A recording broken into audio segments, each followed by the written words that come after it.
नमस्कार दोस्तों, Nifty analysis की एक और वीडियो में आपका स्वागत करता हूं। दोस्तों निफ्टी की फाइनल क्लोजिंग हमें मिली है 24,131 और फ्राइडे के सेशन में निफ्टी ने 216 पॉइंट ऊपर जाकर निफ्टी ने क्लोज किया था। और वहीं पे हम गुरुवार के सेशन में ये जो बड़ी कैंडल बनी है यहाँ पे हमने 30 पॉइंट नीचे आकर निफ्टी में क्लोज किया था। और नीचे हम कहां तक आए, जहां पे ये गैप बना हुआ था। इस गैप को हमने फिल कर दिया। जो इलेक्शन के बाद से गैप, महाराष्ट्र इलेक्शन के बाद हम गैप अप ओपन हुए। गैप अप ओपनिंग के बाद क्या किया, हमने इस गैप को फिल किया। और गैप को फिल करने के बाद में फ्राइडे के सेशन में वापस हमने यहाँ पे ग्रीन कैंडल बनाई। जैसा कि मैंने लास्ट वीडियो में बनाया था कि नजर कहां पर रखनी है, नजर यहाँ पर रखनी है कि इस ग्रीन कैंडल, ये जो बड़ी वाली ग्रीन कैंडल बनी है, इस ग्रीन कैंडल का अगर 50% के नीचे निफ्टी क्लोज करता है तो फिर वापस ही क्या होगा, सेलर की कंट्रोल में यहाँ पे आ जाएगा। जब तक ये उसके ऊपर है तब तक यहाँ पे बायर वेट करेंगे इस ब्रेकआउट का। देखिए दो ब्रेकआउट लेवल हो चुके हैं। अब यहाँ पे ध्यान रखिएगा, एक तो पहले जो कंटिन्यू बना हुआ था 24,555 डेली चार्ट पे, अब ये नया छोटा सा यहाँ पे बन गया क्योंकि हमने ये क्या किया, 4 बार हमने इस लेवल को टेस्ट किया है। ये लेवल बहुत इंपॉर्टेंट है। तो ये लेवल है 24,355। तो ये लेवल हमारे लिए है 24,355। उसके बाद जो रजिस्टेंस हमें मिलेगा वो रजिस्टेंस हमें कहां पे मिलेगा, 24,555। तो दो हमारे लिए इंपॉर्टेंट लेवल हो चुके हैं। अब इस लेवल के बाद हम क्या कर रहे थे, कंटिन्यू यहाँ पे देखेंगे तीन कैंडल जो बनी थी, कंटिन्यू हाई और लो लगभग सेम बना रहे थे। और जैसे हमने इसके रेंज को ब्रेक किया नीचे की साइड में, बार-बार ये बोला था जिस दिन ये रेंज को ब्रेक करेगा उसी दिन यहाँ पे मूवमेंट मिलेगी।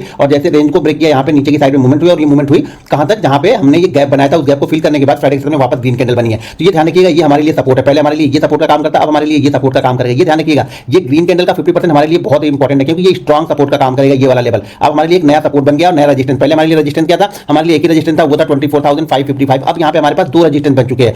इस लेवल के नीचे भी एक रेजिस्टेंस बन गया है जो है 24,355 का। तो जब तक आप 24,355 के ऊपर नहीं निकलेगा तब तक हम ये वाली रेंज का ब्रेकआउट नहीं करेंगे। तो हमारे लिए दोनों ब्रेकआउट इंपॉर्टेंट है। ये वाला ब्रेकआउट भी हमारे लिए इंपॉर्टेंट है और ये वाला ब्रेकआउट भी हमारे लिए इंपॉर्टेंट है। तो इस ब्रेकआउट के बाद हम कहां तक जा सकते हैं, ये वाले ब्रेकआउट के पास तक आ सकते हैं। और ये वाला ब्रेकआउट अगर हम निकालते हैं तो फिर ऊपर की साइड में अच्छी खासी मूवमेंट आपको देखने को मिलेगी। तो अब हमारे पास दो है। तो ये ध्यान रखिएगा, इसके और इसके बीच में आप ट्रैप मत हो जाइएगा। ध्यान रखिएगा, अभी मान लीजिए यहां से यहां तक गया और यहां पे मान लीजिए मंडे के सेशन में यहां पे कहीं पे क्लोज किया और ट्यूसडे के सेशन में इसको ब्रेक करेगा तो ये वाला मूव आपको क्लियर कट मिल सकता है। लेकिन अगर मान लीजिए मंडे के सेशन में निकलने के बाद यहां पे कहीं पे बीच में जाके क्लोज करता है तो आप ट्रैप होने के चांसेस ज्यादा है क्योंकि ऊपर भी रेजिस्टेंस है और नीचे यहां पे सपोर्ट का काम ये लेवल करने लगेगा। तो हो सके इधर मूव करे, हो सके इधर मूव करे। तो सबसे अच्छा ट्रेड क्या बनेगा, सबसे बेस्ट ट्रेड ये बनेगा कि मार्केट क्या करे, मंडे के सेशन में यहां से आए और यहां पे आके कहीं पे क्लोज कर दे, यानी इस ब्रेकआउट लेवल से पहले कहीं पे क्लोज कर दे। और क्लोज करने के बाद अगले दिन यानी मंगलवार के सेशन में इस लेवल के आसपास कहीं पे खुलने के साथ में इस लेवल को ब्रेक करे तो फिर चांसेस, वेरी हाई चांसेस हो जाएंगे कि हम फिर ये वाले रेजिस्टेंस लेवल के पास ऊपर तक पहुंचेंगे। इस कंडीशन में हमारे लिए सपोर्ट क्या होगा, जब हम ये वाला ब्रेकआउट कर देंगे तो हमारे लिए ये वाला जो लेवल होगा वो लेवल हमारे लिए सपोर्ट का काम करेगा क्योंकि यहां पे हमने 3 दिन कंसोलिडेट करने के बाद ब्रेकडाउन किया है। उसके बाद जब चौथे दिन हम ऊपर की साइड में जा रहे थे तो इसी लेवल पे हमने रेजिस्टेंस भी लिया है। तो ये लेवल हमारे लिए फिर सपोर्ट का काम होगा जब हम इसके ऊपर ब्रेकआउट कर देंगे उसके बाद में। अब चलिए हम 15 मिनट के चार्ट पे देखते हैं कि मंडे के समय किस तरह की मूवमेंट हो सकती है। तो मैंने यहाँ पे 15 मिनट का चार्ट लगा लिया है। 15 मिनट के चार्ट पे आप ध्यान से देखेंगे तो जो लेवल हमारे लिए पहले सपोर्ट का काम कर रहा था वही लेवल अब हमारे लिए रेजिस्टेंस का काम कर रहा है 15 मिनट के चार्ट पे। 15 मिनट के चार्ट पे देखेंगे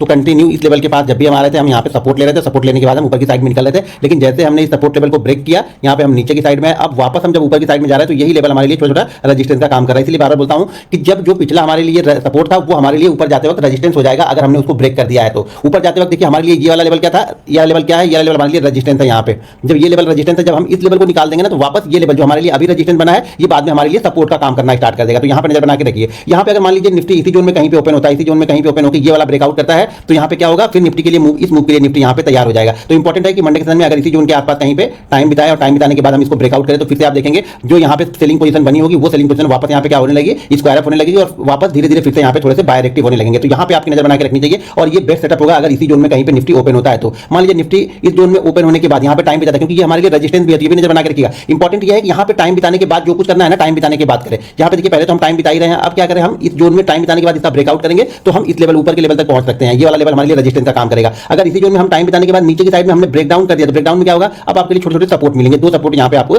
देखने को मिल रहे हैं, एक तो 23,880 88 ये हमारे लिए इंपॉर्टेंट सपोर्ट जोन है और बीच में एक सपोर्ट आपको मिलेगा, वो मिलेगा यहाँ पे 23,960 966 के आसपास का। तो यहाँ पर भी ये छोटा सा सपोर्ट हमें मिलेगा। यहाँ पे ऊपर की साइड में जो रेजिस्टेंस मिलेगा वो रेजिस्टेंस यही वाला है क्योंकि यहाँ पे हम ऑलरेडी 3 बार 4 बार इस लेवल को हम टच कर चुके हैं लेकिन हम क्रॉस नहीं कर पा रहे, तो ये हमारे लिए रेजिस्टेंस का काम करेगा। अगर मान लीजिए निफ्टी यहाँ से गैप अप ओपन होकर यहाँ पे कहीं पे रेंज बनाए, देखिए कोई भी रेंज बनाए, ओपनिंग में रेंज बनाएगा तो ही आपको ट्रेड समझ में आएगा। अगर मान लीजिए यहाँ से ओपन हुआ धड़ाधड़ यहाँ तक पहुंच गया तो फिर आपके ट्रैप होने के चांसेस बढ़ जाएंगे। तो यहाँ पे कोई भी रेंज बनाए, मान लीजिए यहाँ पे ओपन होकर रेंज बनाए या फिर 10 20 30 पॉइंट ऊपर ओपन होने के थोड़ी बार यहाँ पे टाइम बिताने के बाद ब्रेकआउट करेगा ना, तभी यहाँ पे शॉर्ट कवरिंग मूव मिलेगा। तो यहाँ पे वेट कीजिए रेंज बनाने के बाद ब्रेकआउट या ब्रेकडाउन करेगा तो यहाँ पे थोड़ी मूव नीचे की साइड में सपोर्ट के पास तक आने के चांसेस होंगे और ऊपर की साइड में जाएगा तो फिर ऊपर वाला जो पहला रेजिस्टेंस आपको देखने को मिला इस रेजिस्टेंस के पास तक यहाँ पे पहुंच सकता है। दोस्तों अगर वीडियो पसंद है तो वीडियो को लाइक और शेयर जरूर कीजिएगा। मिलते हैं नेक्स्ट